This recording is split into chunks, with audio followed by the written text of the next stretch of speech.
that's a whole thing. Basically, if um, he was working for an insurance company, and the people who own the insurance company have known the Milas family for like ever.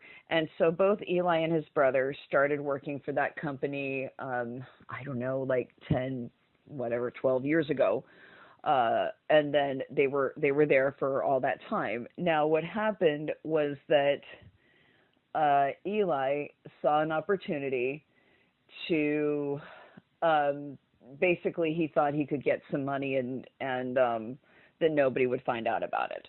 And so what happened was he redirected certain things to come to him, and didn't think anybody would notice. Didn't think that it would come up in accounting. Well, it did come up. It came up that this money was missing, right? And so when it came up that the money was missing, the first person that they thought it was Christopher, his brother. And Eli knew what he had done. Eli knew they were blaming Chris. Eli knew they were about to fire Chris, and Eli didn't say a word. And somewhere in there, it was discovered. He never confessed, by the way. This is his own brother. It was discovered that it was him, not Chris, because basically Eli signed on as Christopher when he was doing whatever the fuck he was doing.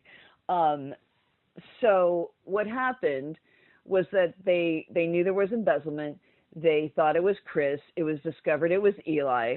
And if this had been just a regular company, like just a random company, like whatever, Merrill Lynch, whatever, he'd be in jail. He'd be in motherfucking jail. What he did was beyond grand theft, and you could just name the violations. He just has no consciousness of the law at all because he's had everything handed to him. So because the company, the owners of the company, were such close associates with the Milases for so many years, what happened was they basically worked it so their insurance, the insurance protecting the insurance company itself, covered the loss of what was actually embezzlement, and they called it something else, and they let him go. They just let him go, no punishment, no jail, no court, no nothing, but he was fired. Now, the only, quote, severance he had, because it wasn't really severance, you know what I mean, that he wasn't getting rewarded. When you're an insurance agent, you have a book, and it's a book of contacts that you build up for however long you're working there. And so he sold his book, which was however many thousands of dollars that was for, and then that's where he got the money to get the new equipment, and that's when he went out live.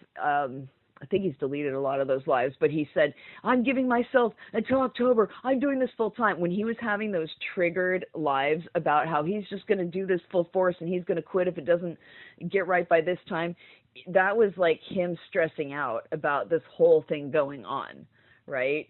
So that's that's what happened. That's pretty much what happened. And there's so much more that I know about him that I have not exposed. So as you can imagine, Chris is not too happy with his brother. I don't even know if they're speaking, to tell you the truth at this point.